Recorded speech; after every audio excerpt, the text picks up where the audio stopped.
Một em mày cục ni bị bang mệt vả giờ buồn sang khắp in thay nên mà càng đông hàng play yết lê rõ về binh cục này yuan rô cái nhiều mà mít mát nhịp nhác là buồn sang pe plata giờ nó thay này có mày màu mạ hàng play phải hình cả an ninh nhiều màu prem đông đi hàng là buồn sang đã đợi hiu do cái nhục tự chọn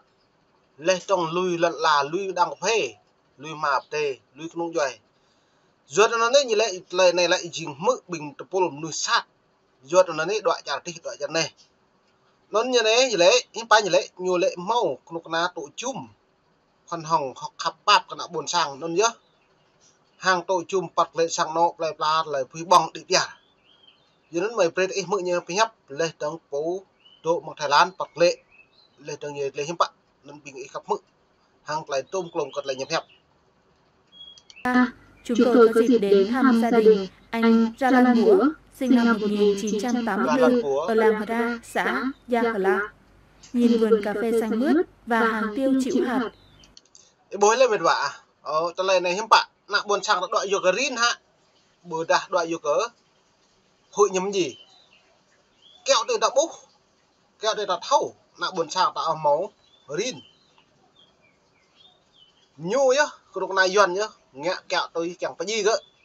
giờ nó ta lui đang cà phê ta, bố lấy phun phê và nhiều bà nó bằng cả mà này lại phun phê bọc này, cứ là trùm phun phun đấy, con ông bẹ kẹo bằng phổ đôi. Nhưng phải lại lần này giờ đến bị gặp mự có trở lại lê đang tận lăng hàng lại cao lắm hạ những như kia mụt mạch cái nào buồn sang ta. Ít ai biết rằng Búa đã từng rời bỏ mảnh đất này để tìm miền đất hứa. Trước đó tháng 12 năm 2000 giờ nó đang tiêu được cái prong cái đang bẹ bằng phổ mà giờ kết lại lui hi đoạn giờ nhà kẹo nhẹ sạt tơ cái bật lệ tớ bật hầu đồng nhẹ ta bật lệ như bạ nhu lệ giờ bình nhu nhá giờ bình pol này lại buồn sang chỉ về đó lại đoạn cái ngập rong màu hàng lại lợn là học ác lê trồng bằng màu ngạo màu bỏng giờ này là buồn sang ta như nhạy dạ cá tin mực lại hẹp bình pol blur như vậy plư giờ nó đoạn trả rằng với lên ra pol blur plư nhưng bạn lại giờ khất là buồn sang ta mong plùng đi nhưng bạn màu phun thêm máu phun tiêu lại bị bằng hèm cái lại này nhôm plư lấy lum nịch của những ngạ lại giờ này không mơ được 2017 Búa này là búa này sẽ coi này lại tụ bắt lau đi nhiều rồi tụ bắt hại lấy do kết lại đoạn lệ giờ ta bình nhu plư lệ trong hàng cái đặc cực lệ nhẹ về sang lệ pre vài vốn này đi chính là buồn sang ta lại học mạc đấy mực cần nhiều cái nhập đoạn lệ giờ nó và lệ trong hàng lại lú cái đoạn buồn sang ta này đóng ta bổ đoạn cái lông đoạn đi đoạn này cứ đây như thầu về lăng đây thầu khắp kết nhiều pre này chỉ về đi ra đã lại đoạn trả ra mọi đoạn đoạn sự Sài Gòn bờ đà cả Đồng Nai Bình Dương liệt lu mà đoạn này còn tu ăn này Ả Rập Xê Út đi xị từ trả đấy đã nhưng phải lại ít lăng ấy mệt vả để ta nhiều thâu về lăng đã buồn sang lợn là ta kẹo tàu ta sang nộ ta tâm tự duyên mà duyên lại nhiều tiệp nhập hà đã duyên pro tu họ ta lau thôn bạ thôn mò sang lông xong giờ ai chắc sang hem nó bệt lạ mà với ta tụ mạng mong nút bảo cặp đơm đi ta tụ bật hậu đi biển ô giờ gật như một pre y mạng ngăn ấy sĩ bị làng nhiều bằng bị làng mà ấy sĩ tiêu y nhiều bằng tiêu y mơn ví bằng nhiều số xe quản lý buộc phải ý bị làng ấy tao tệ y dần như một pre y sĩ ôm cần sĩ cái năng ta nhiều giờ từ nhiều bằng phạm biết từ nhiều ta sĩ bukan lại nhiều phạt bộ pre bình người toại lời nó rằng tiền là công sản nó pi bằng nhiều pre cái nào buồn sang ta này như căn pre irin như căn pre nạp dày bộ dày tiệp này và họ đi đâu ta trong càng trong mỏ đâu ta giờ nó ra i play pote như thay pote i rong hạt sau như thay sau mấn i rong hạt pip như thay pip mà giờ nó có dọn nhiều ngạ nào buồn sang ta bị khập buộc ở tại này nó mà pre ít lăng đọc bị âm nít từ cỡ tại video group bên này bố lại bởi cả nọ này nghe lời dụ dỗ của đối tượng phản động ở nước ngoài, giấu vợ con bán tài sản được 5 triệu đồng, đưa cho người dẫn đường trốn sang Campuchia và Thái Lan. Mơ tưởng về cuộc sống giàu. Em mới á, như lệ mơ tưởng như lệ trong xa hàng ta lấy mượn hẹp cả đằng plư lệ trong bộ mò mạng rõ ắt mò họ mò bỏng mà là chính từ nhui á mệt vả nó mày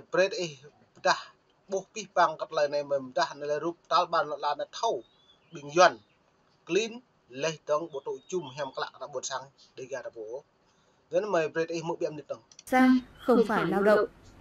Gần 1 năm sống chui lủi, nếm trải những khổ cực ở nơi đất khách quê người. Tháng 9 năm 2018, Búa bị cảnh sát Thái Lan bắt giữ về tội nhập cư bất hợp pháp.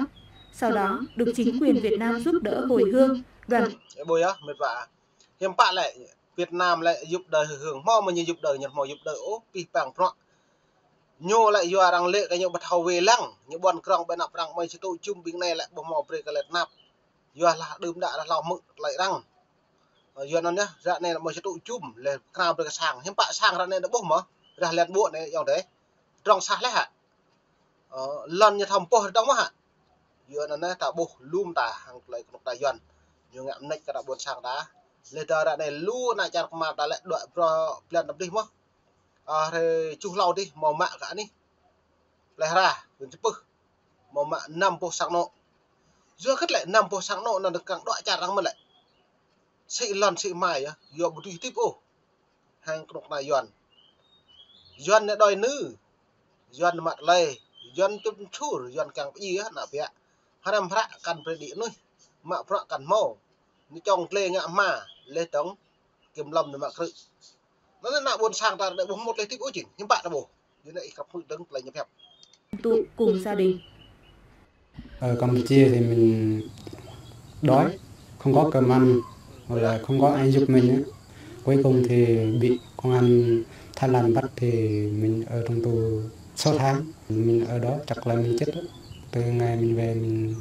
làm, và nhân lực làm cho mình rất là tốt. Khi mình trở về Việt Nam mình trong người bà ở đây là nhập hẹp nhầm ạc ai á mà còn độ bạn hai bật đặc Campuchia bộ mồi xoay họ nhầm bóng á vừa từ đã mồi xoay họ nhầm bóng hiếm bạn lại bình vật hại tùy tiếp mà lại từ một bộ có nuôi đồ vật hại này lại hai này là hai này chỉ để lưu để đồ vật hại hiếm bạn đã bố giờ đó nó lại gặp hẹp nó lại bồi dự hẹp cứ bố lại hẹp lại chinh cái này doan từ một cái hẹp lại prem nuôi một con nút đơm này lại hẹp này là doan pè này cổ rít lẽ xưa lấy này nhiều thầu nó ngẹo nó nhiều pre đăng tạp hẹp đăng tài á lên năm tôi có bố đồ vật hại nên mình vạ trong xa bộ mẫu sầm dập bằng quạt làm dập mân nhưng bạn lại bộ mồi xã hội theo mồi xã hội nhưng bạn thay đội chung của mày lại nhưng mà thay hợp bằng đội mỏ mệt vả mỏ lú cỡ tại lại mày mà phọ đăng đá mà phọ trọc mà lên trong hàng lại cùng cốp mà giờ nó mỏ được tiếp bộ mẫu lại xịn lại phải hẹp bình bạc lệ đoàn trại Việt Nam bình dần rô tàu nhập hẹp này dễ gặp được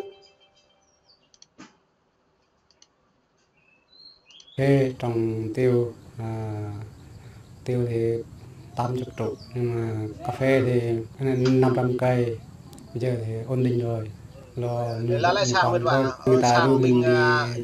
Thái hoặc đi Campuchia mình không nghe nữa mình tới bò rồi. Một trường hợp khác, gia đình anh Siêu Clon sinh năm 1985 ở làng Sube, xã Yahla, được biết đến là hộ có đời sống kinh tế khá. Tháng 7 năm 2015, Clon bị kẻ xấu lừa phỉnh vượt biên sang Campuchia, nhưng chỉ 4 tháng sau, anh đã tìm đường trở về. Cảm ơn xã với thôn. Bố này, tuy bằng cái này mệt vả, còn lại tôm cùng cái hẹp nên bình dần cho xe đôi hàng đêm ta về. Ta lăng cái lại nhập hẹp sẽ như lăng nạ buồn sang đầy gà đám lúc của mãi ấy như lệ. Tôi loài nhầm lư tôi nục bỏ cốc đơm đi. Nhiều pre hachara ta pni cái nhiều pre haru mam ta càng về lớn. Pre là ao như ta pre nhà phố sang. Giờ đó nhá. Xong rồi nục này nó đâu mà bộ mò đồng ta. Hắn này nạ buồn sang đầy gà là một lại gây lú, một lại thò lú do cất lại nạ buồn sang bộ càng bực tương càng hẹp nhiều nạ buồn sang rất thầu bình nhiều bộ hẻm ô người ta em hẹp bực tương như mạ cự là gì buộc nạ buồn sang ta hẹp kẹo từ nhập rồi chưa chẳng chề ở trung farm ta còn được tới như nào nạ buồn sang mông non là gọi pít nhiều chưa rạ này là một đại túi doan nhiều hắn này đang tập được kinh nhiều nhưng bạn bộ nhẹ mất được nhiều hắn này thậm chí Nguyễn Xuân Phúc á, độ bằng đội hội đáng trung ương bộ prong phi báng cái em Nguyễn Phú Trọng từ nhiều mạng lệ mà tay chết cái nào buồn sảng ta bây giờ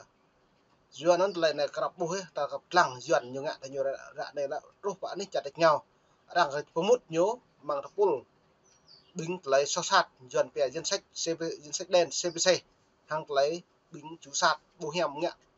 tự chọn là buồn sàng lê tông nhiều sốc lại phèn lại đáo lê thắc sốc lại phèn lắm nuôi duyên nó lại này rằng thủ mạ phọn nó nào gặp tuyệt mông gặp vậy là tình ấy bính nằm rung răng lên nằm hụi hít nằm có đa thì nhiều pi bằng phọn nhiều ngạ đấy ra này lại phèn nhiều ngạ nhiều một tùy mạ gì pi bằng cái đạo buồn sàng đạo có thể như tùy mạ cự có thể như ta cái gì nhiều cái gì cái năng cả xa ấy ngặt nhiều thằng gì từ đại thằng cái năng lại đạo bước đoạn đi cha ra một đi tố một đi kia bị một lệ mình để cái từng phải học cái nhiều lên trong nhau lại cả nằm hụi cái chỗ lại gì ra đây tao hụi cái gì nào buồn sang cái gì lại bị hụi cái nắp bị cái nắp lại tôi bố lại sang bàn này ra đấy cái tao lại trúc vậy đi gặp lại ra là bộ màu sang hem bộ màu lại cái lão nên mà về đây mở đừng Làng Tai Bê, xã Gia La. bây giờ làng Tai Bê sẽ là đây sang đây này sang nhà nước dù rong sạp mày ở này như này ít lăng là sang yuan máu mà tôi sang đây là này lại GDP là rình à bố mẫu yuan như lại sang tlong sang tua tao đấy yuan nhiều lên nhà tôi mong buôn tao lên lần như prong mà như ngã mai sao có po gia đình là lốc hết tuột là hết ngã mai nhiều bữa nay GDP là cho mà đưa vật to đuôi như nó mạo mà bù bề lệ hạ rừng với yuan như nhắm bạn yuan nó là buôn sang đâm thao đi kia là út lên vì bằng đây gặp mưa đừng lăng lấy sang này. Gia đình bà Trờ Má Hờ Chắp thuộc diện hộ nghèo. Tháng 7 năm 2015. Mà hayat này lại bố hàng lấy nhiều giám hộ nghèo giữa kết lại hộ nghèo bố mà mong đùm thì bật họ đi bịa với yuan như này đôi thì giáp cả hộ nghèo nên mong này pni cái bằng mệt vàเราpin mong này mong mình đung đi cái níu gặp cái mong cái nó buồn sang gặp xem gặp lăng pi bằng cái cái nhiều ngã lên trong ít thao cắn ta lên tới chỉnh ta làm hụi pi bằng tổ hàng rồi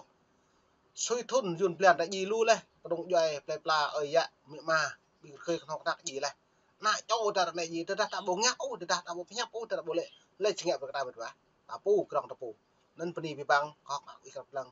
mong mệt mong em đục đi cất ấy bố mày hẹp cam tôm clom bị bình luận lịch phải prem núi lum khao cam pa lum núi bổ tưng hàng lại phải đi gan nhiều này đi bằng